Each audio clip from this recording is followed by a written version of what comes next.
함께 묵상기도 하심으로 6월 7일 수요예배를 하나님께 드리겠습니다.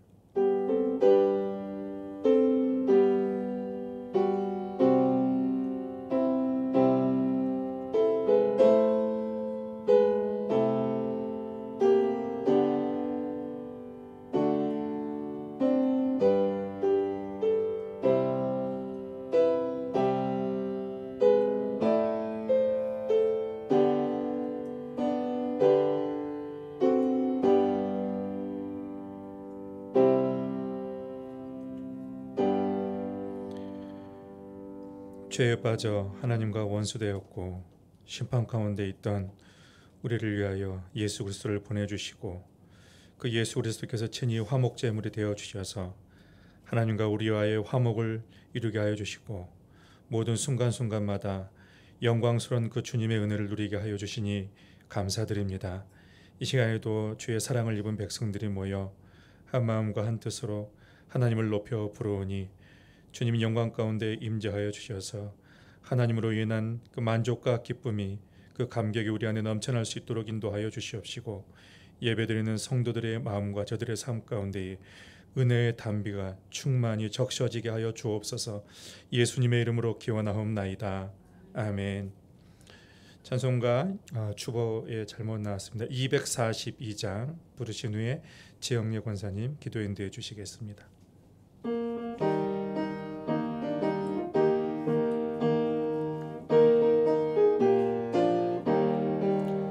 황무지가 장미꽃같이 피는 것을 볼 때에 구속함에 부르며 거룩한 길 다니리. 거기 거룩한 그 길에 검은 구름 없으니 낮과 같이 맑고 밝은 거룩한 길 다니리. 하나님의 아름다움과 그의 영광 볼 때에 모든 괴로움 잊어버리고 거룩한 길 다니리. 거기 거룩한 그 길에 검은 구름 없으니 낮과 같이 맑고 밝은 거룩한 길 다니리. 마른 땅에 샘물 터치고 사막에 물 흐를 때 찬송 부르며 거룩한 길 다니리. 거기 거룩한 그 길에 검은 구름 없으니 낮과 같이 맑고 밝은 거룩한 길 다니리. 거기 악한 짐승 없으니 두려울 것 없겠네. 평안함과 즐거움으로 거룩한 길 다니리. 거기 거룩한 그 길에 검은 구름 없으니 낮과 같이 맑고 밝은 거룩한 길 다니리. 거기 악한 짐 없으니 거룩한 자뿐이라. 주님 주신 면류관 쓰고 거룩한 길 다니리. 거기 거룩한 그 길에 검은 구름 없으니 낮과 같이 맑고 밝은 거룩한 길 다니리.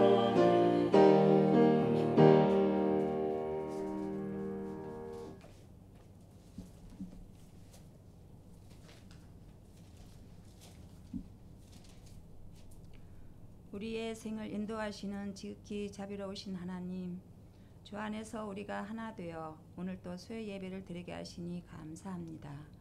죄로 인해 죽을 수밖에 없는 저희들을 자녀 삼아 주시고 하나님을 신뢰하며 말씀과 묵상과 기도로 기다릴 때 홍해를 가르는 한이 있더라도 반드시 길을 열어주시는 전능하신 하나님의 깊은 사랑과 크신 은혜를 깨닫게 하시니 더욱 감사합니다.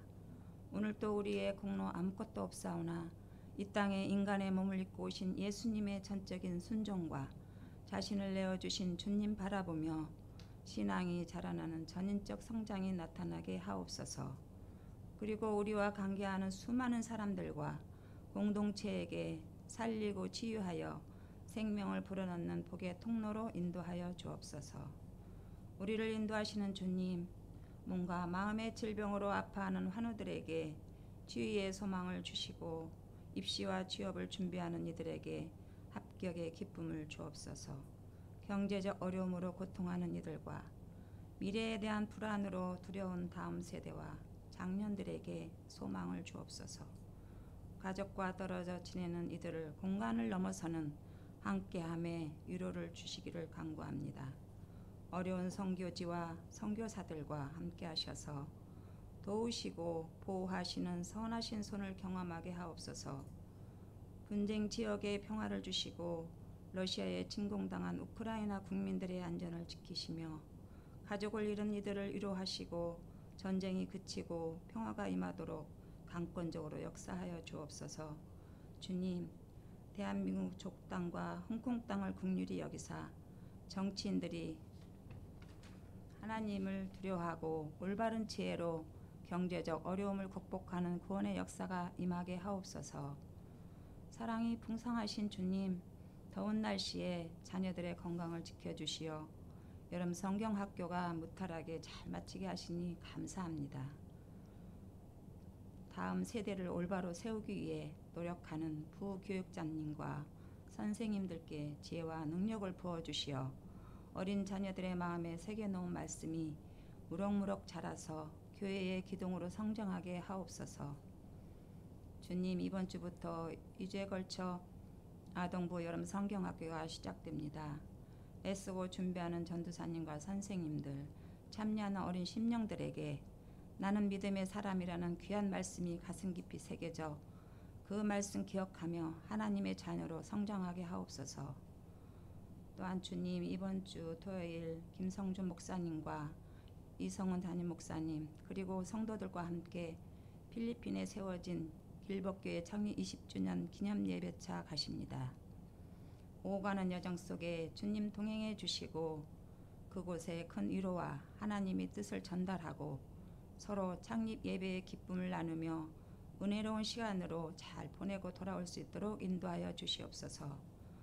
우리가 믿음으로 살기 원하시는 참으로 좋으신 하나님 아버지, 저희에게 그리스도를 아는 지식과 예수님의 성품과 신앙의 인격이 나타나게 하시고 날마다 그리스도와 함께 살아가는 기쁨 속에 열매 맺게 하옵소서.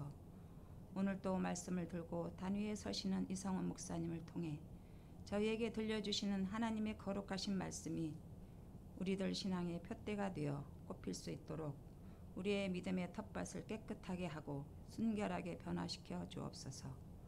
오늘 드려질 예배들 가운데에 함께 하실 하나님 아버지, 이 세상 끝날까지 홀로 영광 받으시길 원하며 나를 위해 피 흘리시고 죽으신 그리고 부활하신 우리 주 예수 그리스도의 이름으로 기도드립니다. 아멘.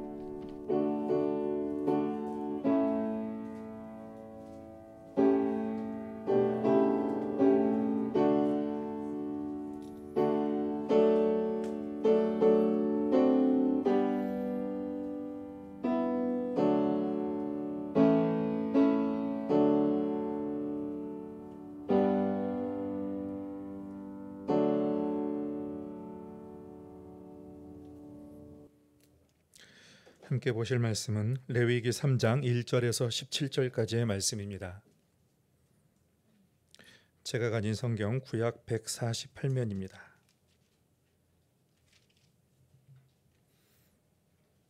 레위기 3장 1절에서 17절까지의 말씀을 교독하시겠습니다. 그리고 마지막 절은 합독하시겠습니다. 사람이 만일 화목제의 제물을 예물로 드리되 서로 드리려면 수컷이나 암컷이나 흠없는 것으로 여호와 앞에 드릴지니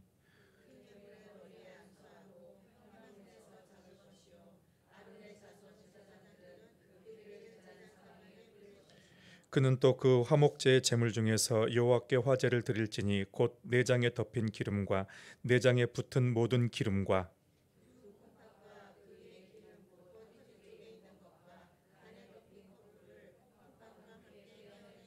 아론의 자손은 그것을 제단 위에 불 위에 있는 나무 위에 번제물 위에서 살을 찌니 이는 화제라 여호와께 향기로운 냄새니라.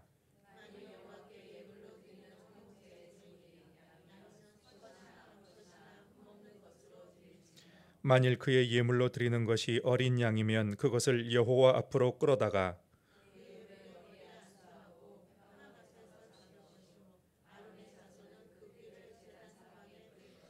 그는 그 화목제의 제물 중에서 여호와께 화제를 드릴지니 곧 기름 곧 미골에서 밴 기름진 꼬리와 내장에 덮인 기름과 내장에 붙은 모든 기름과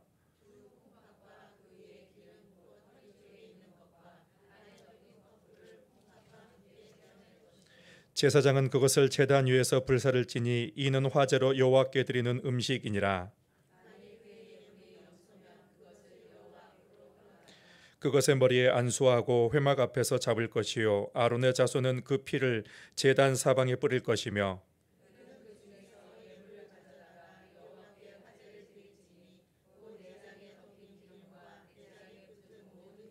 두 콩팥과 그 위에 기름 곧 허리 쪽에 있는 것과 간에 덮인 꺼풀과 콩팥과 함께 떼어낼 것이요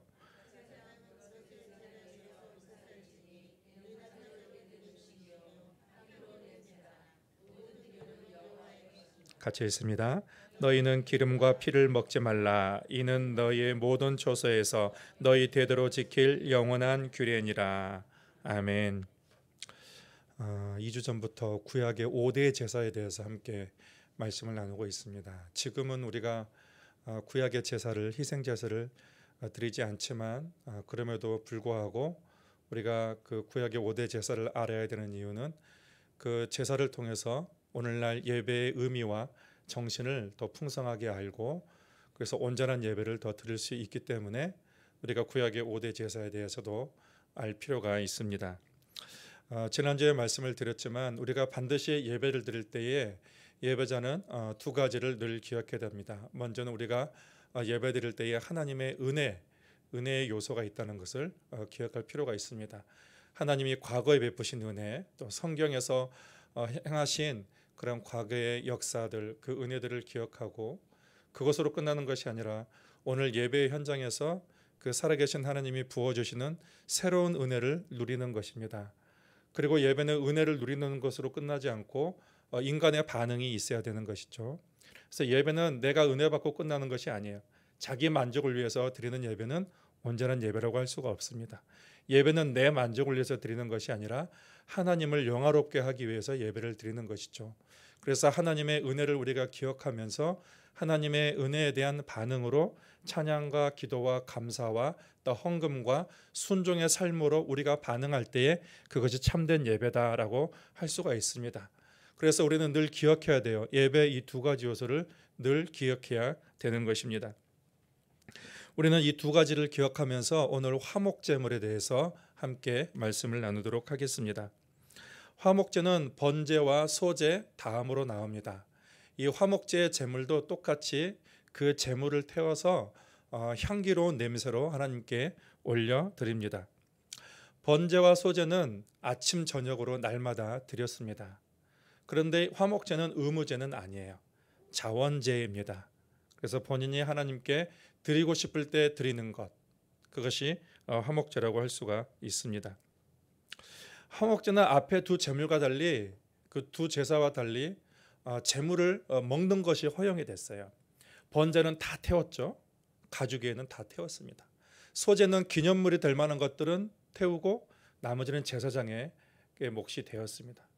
근데 화목제물은 그렇지 않아요. 화목제물은 예배 드리는 자가 먹을 수 있어요. 그래서 예배 드리는 자와 함께 다른 사람들이 함께 먹을 수 있도록 허용이 된 것, 그것이 화목제물입니다. 그래서 화목제는 성소와 또 그 성소의 근처에서 먹는 그런 축제의 식사였습니다. 근데 화목제에 번역된 셜라밈, 히브리어 셜라민이 그 샬롬이라는 그 명사에서 파생이 됐습니다. 흔히 우리가 샬롬이라고 하면 화목하다, 분쟁이 없이 사이가 좋다라고 그렇게 알고 있는데 그 의미 이상이 있습니다. 창세기 1장 2절에 보면 하나님께서 천지를 창조하시기 전에 땅이 혼돈하고 공허하며 흑암이 깊음에 있다라고 했어요. 그러니까 땅이 혼돈하고 공허해요. 조화가 없고 질서가 없습니다. 그런데 하나님께서 빛을 만드시고 세상의 모든 창조 행위를 다 하시고 만물을 만드시고 난 다음에 참 보시기에 좋았더라. 완전하고 또 조화롭고 질서가 있고 정말 평화로운 세상이었습니다. 그런데 인간의 죄가 그 평화를 깨트려 버렸어요. 다시 혼돈이 된 세상이 왔어요. 조화도 깨트려 버리고 무질서한 세상, 혼돈으로 가득한 세상이 되었습니다. 그래서 하나님과의 관계가 깨어져 버렸고 그 관계 안에서 혼돈이 왔습니다. 그리고 자기 자신의 관계도 무너져 버리고 또 이웃과의 관계도 깨어져 버렸어요. 평화가 없어진 것이죠. 그리고 인간은 인간과 관계된 모든 존재들과 이 자연 만물과 모든 환경과의 관계 속에서 혼돈과 부조화가 왔습니다. 이 샬롬이라는 히브리어의 근본적인 뜻은 뭐냐면 혼돈을 제거하다는 거예요. 혼돈을 제거하다. 그래서 그 혼돈과 무질서의 권세를 제거하다. 그것이 샬롬의 근본적인 뜻입니다. 그래서 하나님의 통치 아래서 다시 평화를 찾는 것이죠. 그것이 샬롬이죠. 그러니까 혼돈과 무질서의 권세를 제거하고 다시 질서와 그리고 조화와 평화의 관계를 찾는 것. 그것을 샬롬이다라고 할 수가 있습니다. 화목제에 그런 뜻이 있습니다. 이스라엘 사람들은 샬롬이라고 인사를 합니다. 근데 샬롬이라고 했을 때에 이 샬롬이라는 것은 상황에 따라서 다양한 의미가 있어요.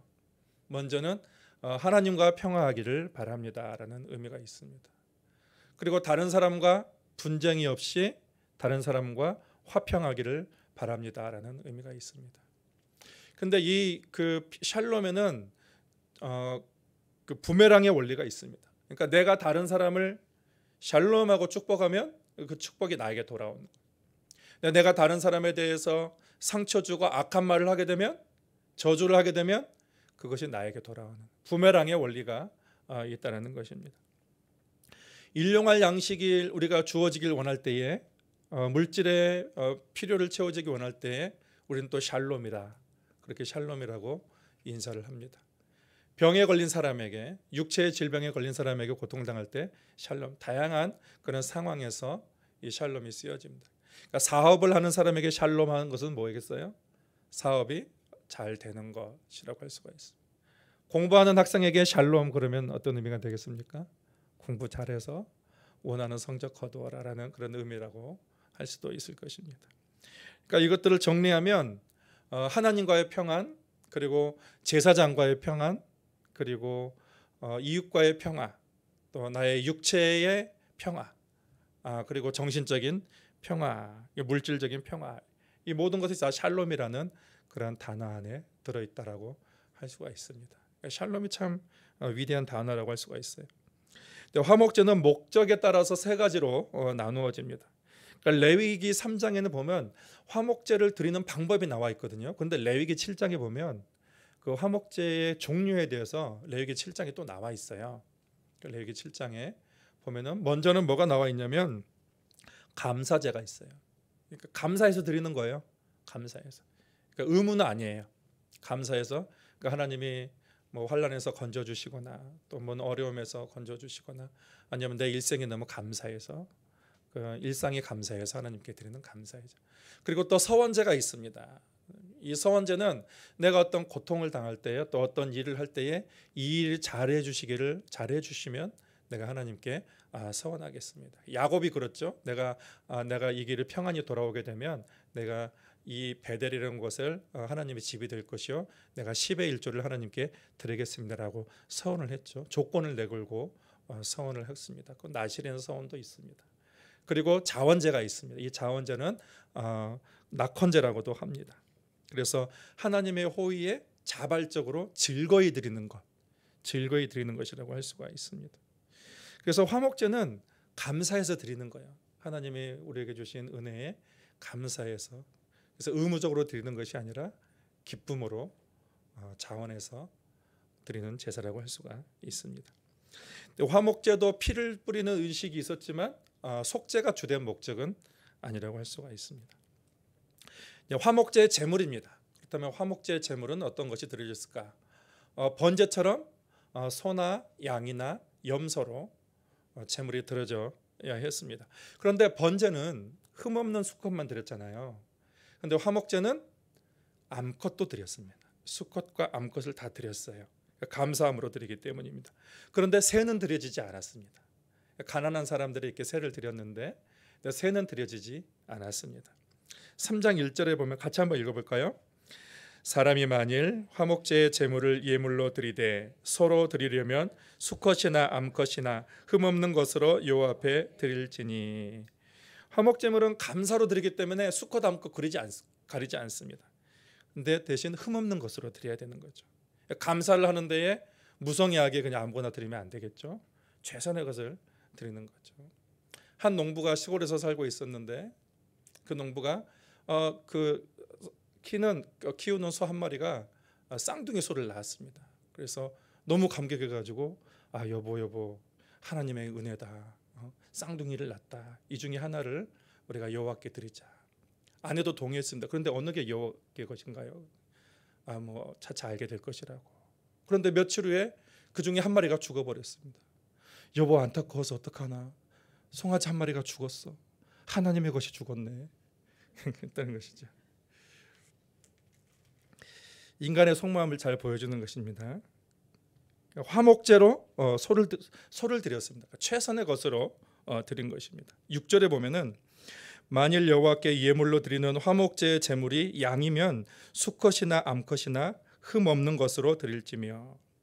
그러니까 양도 암수 구별 없이 양도 드렸습니다. 그리고 12절에 보면 만일 그의 예물이 염소면 그것을 여호와 앞으로 끌어다가 염소도 드렸습니다. 근데 화목제에서 특이한 것은 새는 드리지 않았습니다. 왜 그랬을까요? 새는 나누어 먹을 수 없기 때문에 그렇습니다.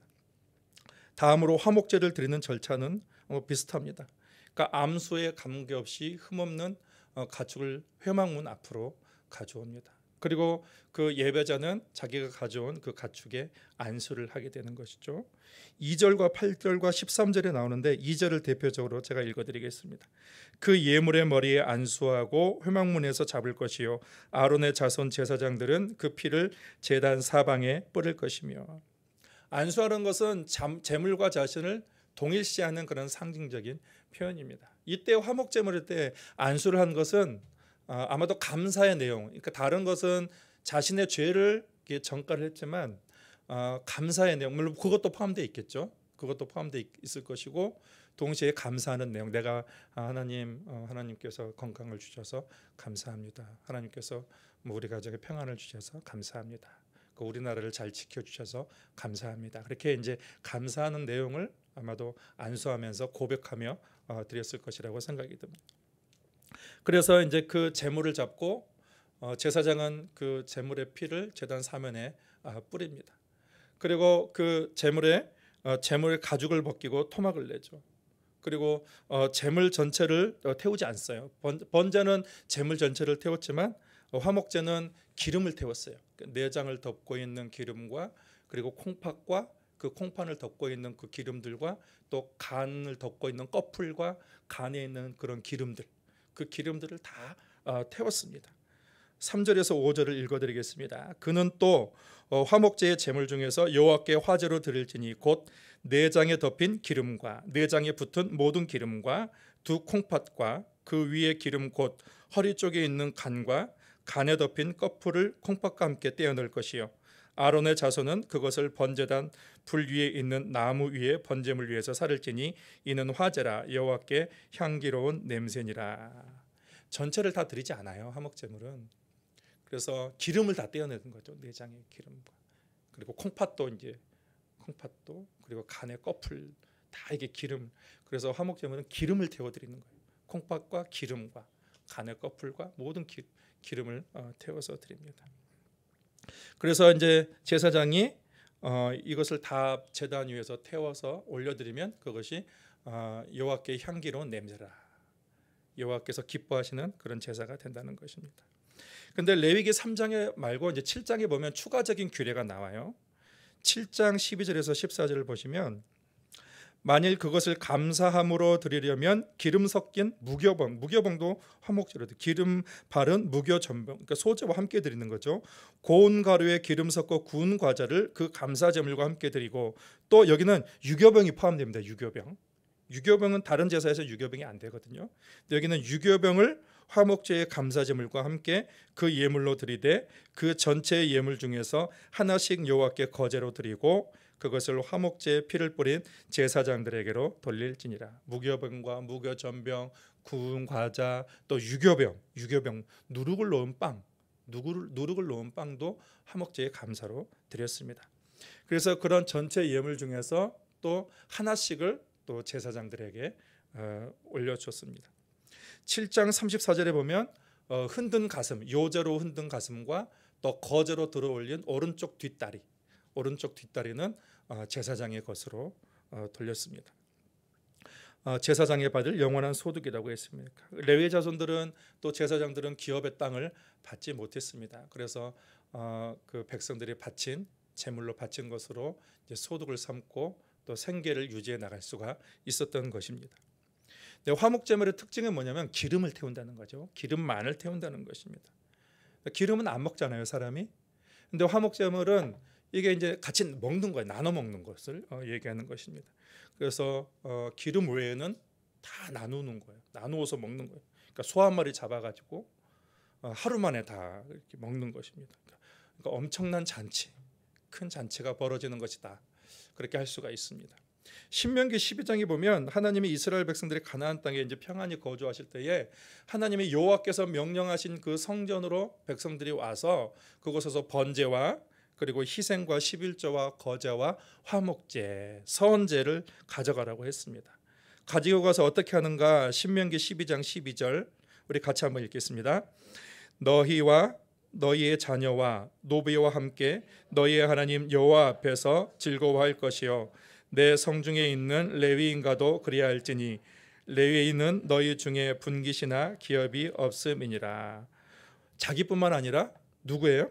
가족과 친척과 노비들까지도 또 레위인까지 다 불러서 성대한 잔치를 벌이는 거예요. 그래서 이웃을 다 부르는 거예요. 식탁의 교제를 나누는 것입니다.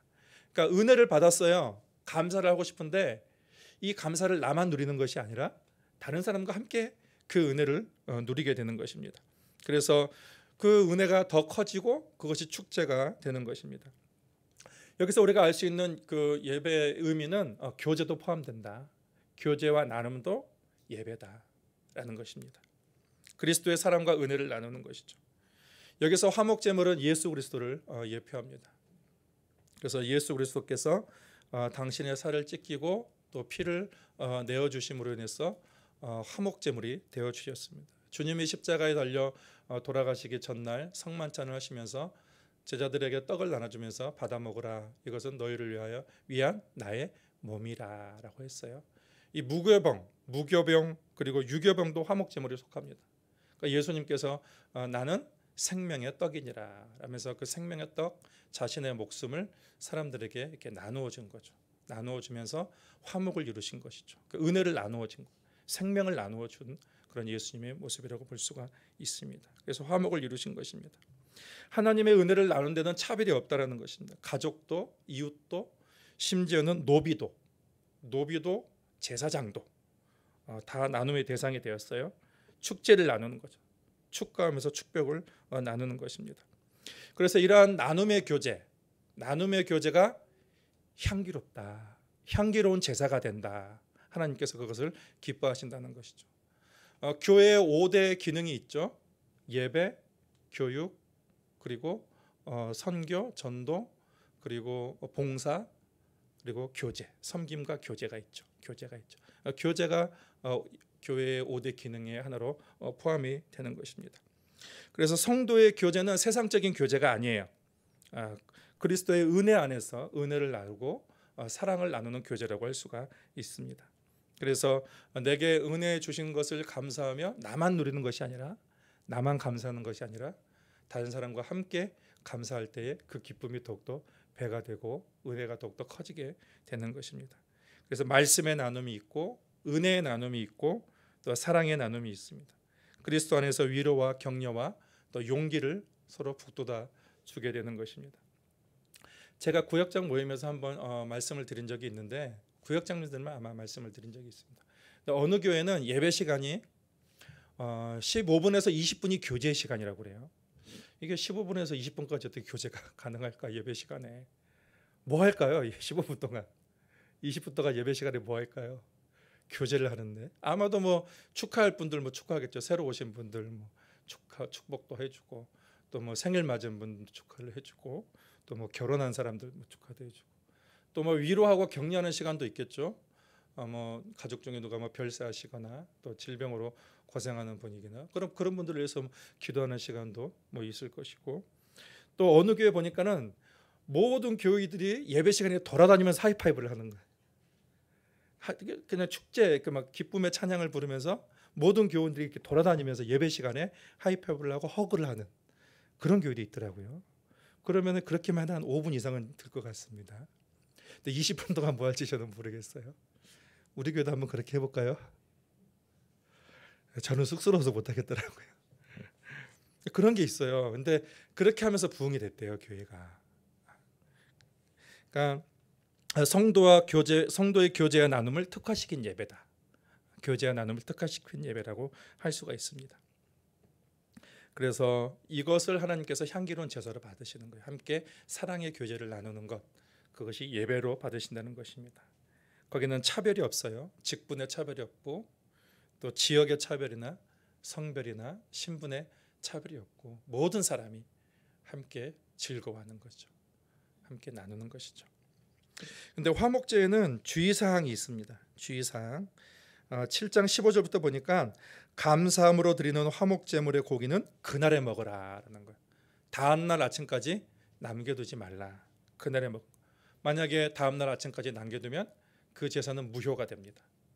무효가 돼요. 왜 그럴까요? 왜 그날 다 먹을까요? 소 한 마리를 다 먹으라는 거예요. 소 한 마리를 그날에 다 먹으라는 것입니다. 뭐 위생상의 이유도 있겠지만 차별하는 것을 경계하라는 거겠죠. 뭐 같이 나눌 때 나에게 유익이 되는 사람, 자신과 친한 사람만 부르면은 제한돼 있잖아요. 그 어떻게 소 한 마리를 다 먹겠습니까? 나하고 마음이 잘 맞는 사람, 내가 좋아하는 사람만 부를 수가 없어요. 다 먹을 수가 없어요. 어쩌면은 같은 백성 중에 모르는 사람도 데려와야 돼요. 모르는 사람도 다 데려와서 같이 먹어야 그 화목제가 하나님께 올려지는 거죠. 다음 날까지 남겨두면 안 됩니다. 다 먹어야 되는 거예요. 되도록 많은 사람과 더불어 감사를 나누는 것, 하나님이 그것을 기뻐하신다는 것입니다. 그래서 지난번에 말레이시아 센카 교회 우리가 갔잖아요. 이제 센카 교회 갔을 때에 돼지 한 마리를 그냥 그대로 구웠더라고요. 진짜 그냥 그대로 구웠더라고요. 통으로 다 있어요. 없는 게 없어요. 그렇게 구웠더라고요. 제가 처음 봤습니다. 그런 걸 처음 봤습니다. 근데 마을 분들이 100명이 넘게 왔어요. 근데 그 마을이 시작된 이래로 그렇게 큰 잔치를 벌여본 적이 처음이었다는 것입니다. 그 센카 교회에서. 그래서 마을 전체 모든 사람들이 와가지고 축제를 즐긴 거죠. 어른, 아이, 남자, 여자 할 거 없어요. 그리고 한국인, 그 말레이시아 원주민 다 같이 그렇게 같이 감사를 나누고 축제를 즐겼습니다. 센카 교회는 우리 교회가 재정을 지원해서 건물을 지었어요. 그리고 이번에 우리가 돼지를 잡는 것도 우리가 지원을 해서 교회 예산을 지원해서 한 거고, 그다음에 이제 쌀이라든가 그런 이제 수건이라든가 선물도 가져가서 그분들과 함께 나누었습니다. 그리고 또 거기 가보니까 부족한 부분이 또 있어서 필요한 재정을 또 우리가 또 여기 와가지고 당회에서 결의를 해서 또 필요한 재정들 더 거기서 이제 부족한 부분을 더 채우도록 재정으로 섬겼습니다. 제가 왜 이런 말씀을 드릴까요? 자랑하려고 한 건 아니죠, 그렇죠? 우리 교회를 드러내려고 한 것이 아니라 우리 교회의 중요한 사역 중에 하나가 선교죠. 그래서 중점을 두는 사역 중에 하나가 선교, 큰 위치를 차지하고 있습니다. 여러분, 이 선교는 나눔과 교제죠. 하나님께서 우리 교회에 주신 것을 나누는 거예요. 다른 나라의 사람들과 또 복음을 모르는 사람들과 또 어려운 교회들과 함께 나누는 것입니다. 그거 예배입니다, 여러분. 선교도 예배라고 할 수가 있어요. 하나님께서 기뻐 받으시는 그런 예배라는 것이죠.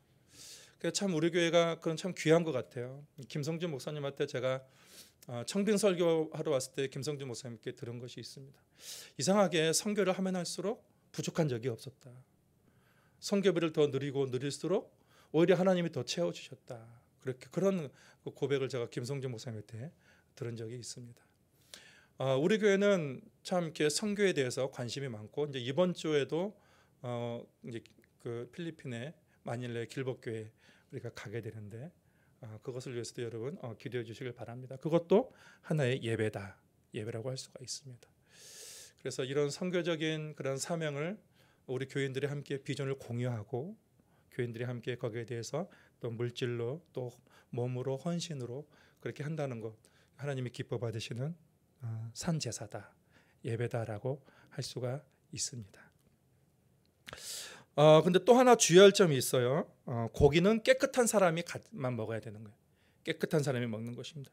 19절에서 21절까지 제가 읽어드리겠습니다. 그 고기가 부정한 물건에 접촉되었으면 먹지 말고 불사를 것이라. 그 고기는 깨끗한 자만 먹을 것이니 만일 몸이 부정한 자가 여호와께 속한 화목제물의 고기를 먹으면 그 사람은 자기 백성 중에서 끊어질 것이요, 만일 누구든지 부정한 것, 곧 사람의 부정이나 부정한 짐승이나 부정하고 가증한 모든 물건을 만지고 여호와께 속한 화목제물의 고기를 먹으면 그 사람도 자기 백성 중에서 끊어지리라. 그러니까 율법의 규정에 따라서 부정하게 된 사람 있잖아요. 또 부정한 물건에 접촉하거나 또 뭐 시체를 만지거나 뭐 그런 이제 유출병 잠깐 뭐 있는 사람들이나 그 부정한 규례가 끝나기 전까지 정결하게 되기 전까지는 그 화목제물의 음식을 가까이 하면 안 됩니다. 그 사람은 백성 중에서 끊어지게 될 것이고 그리고 그 제사도 무효가 되는 것이죠. 이 말은 성도의 교제에 죄를 가져오지 말라라는 것이죠. 그러니까 죄는 확장성이 있습니다. 그러니까 죄가 공동체 안에 들어오면 그 죄가 공동체 전체를 물들게 하죠. 그래서 적은 누룩이 온 동에 퍼진다라는. 속에는 이리가 있으면서 광명의 천사로 가장해서 들어온 사람들이 있습니다. 그러니까 이단이죠. 잘못된 교리와 또 믿음을 가지고 와서 사람들에게 그것을 처음에 이제 천사처럼 가장해 가지고 사람들을 이렇게 자기 편으로 만들고 편을 만듭니다. 편을 갈라서 이제 교인 사이를 이간질시키고 그리고 목회자와 성도 사이를 이간질시키는 것이죠. 그런 것입니다. 광명의 천사로 가장하는 것이죠. 공동체의 거룩을 훼손하는 아주 악한 일이라고 할 수가 있습니다. 우리는 교회의 거룩, 특히 성도의 교제가 깨어지지 않도록 늘 우리 자신을 점검할 필요가 있습니다. 세속적인 사고로 그렇게 사람들에게 심어주고 또 행동, 또 죄가 들어오지 않도록 헛된 말로 또 공동체를 흐트러뜨리지 말고 이기적인 욕심, 그 욕심, 사사로운 욕심을 채우기 위해서 또 공동체를 이용하지 말고 늘 점검해야 되는 것입니다. 그러니까 죄는 확장성이 있어요. 그래서 잘 성장하는 공동체를 병들게 하고 무너뜨릴 수도 있다라는 것입니다. 하나님의 은혜의 나눔 그리고 그 안에서의 교제, 그것이 하나님이 기뻐하시는 공동체의 모습입니다. 화목제는 화목 그리고 화평하다는 그런 의미가 있습니다. 예수님이 우리를 위한 화목제물이 되어 주셨습니다. 십자가에서 몸을 찢기시고 또 물과 피를 다 쏟으시면서 혼돈, 또 무질서, 또 분쟁이 있는 곳에 평화를 가져오셨습니다. 로마서 3장 25절에서 26절 같이 읽겠습니다.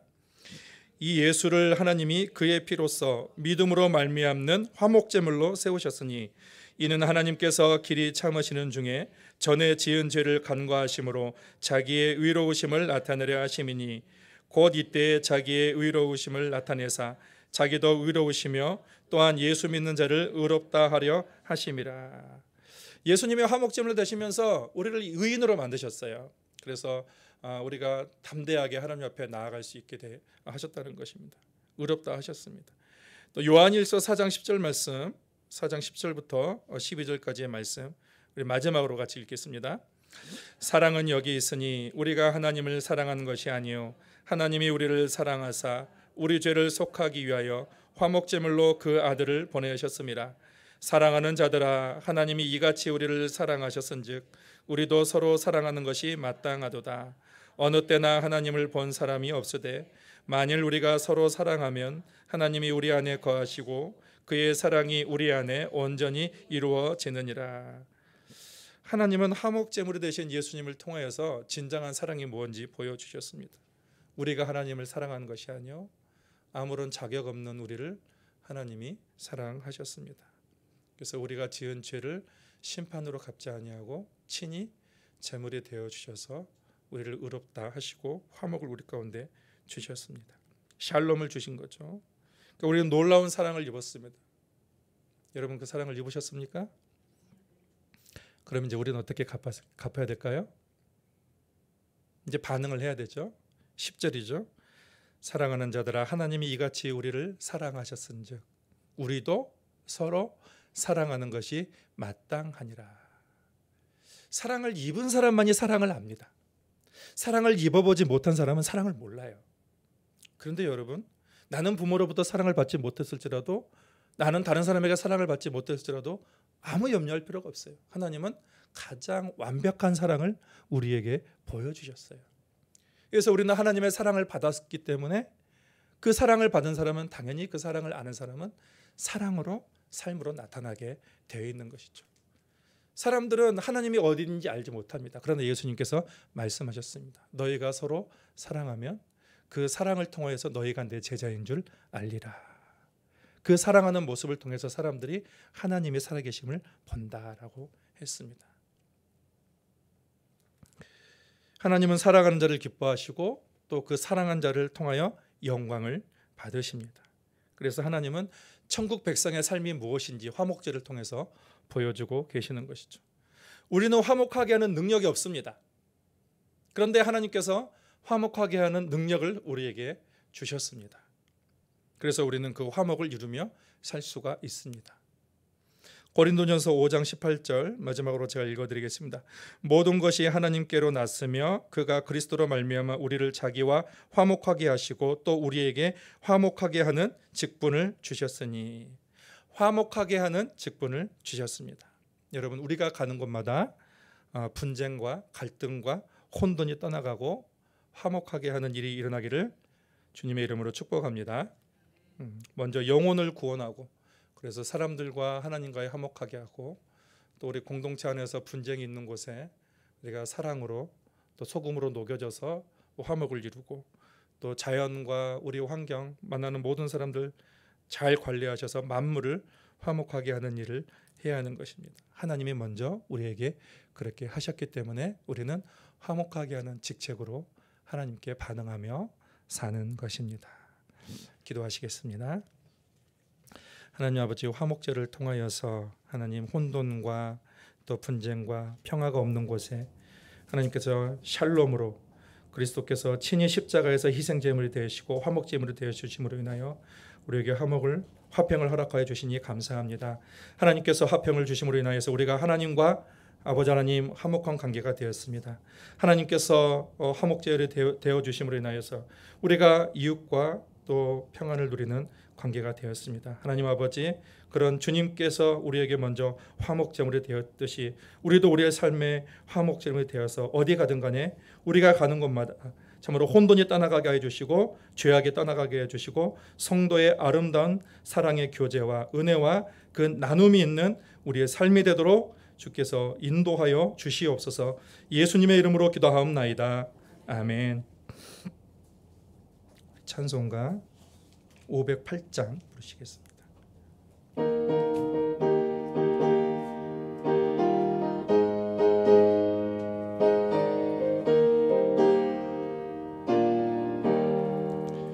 우리가 지금은 나그네 되어도 화려한 천국에 머지않아 가리니 이 세상 있을 때 주 예수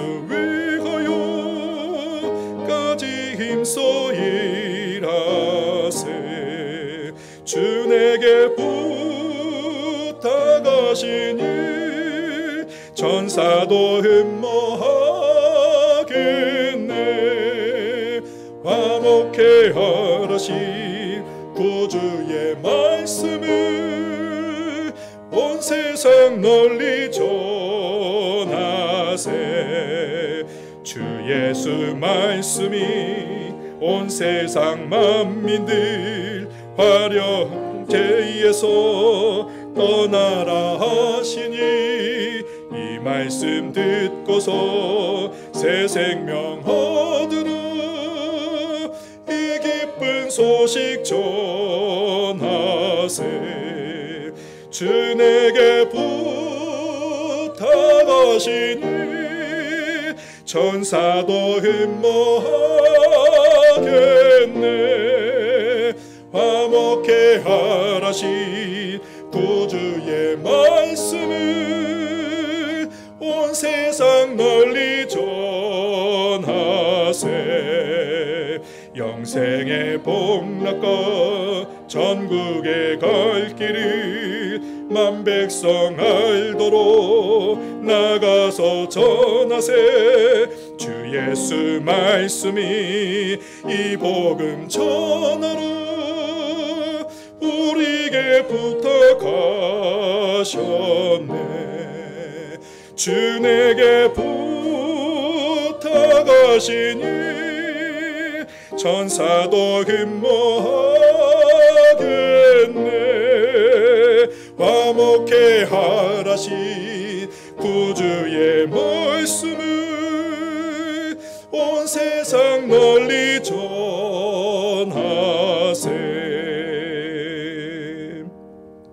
주기도문으로 예배를 마치겠습니다. 하늘에 계신 우리 아버지, 아버지의 이름을 거룩하게 하시며 아버지의 나라가 오게 하시며 아버지의 뜻이 하늘에서와 같이 땅에서도 이루어지게 하소서.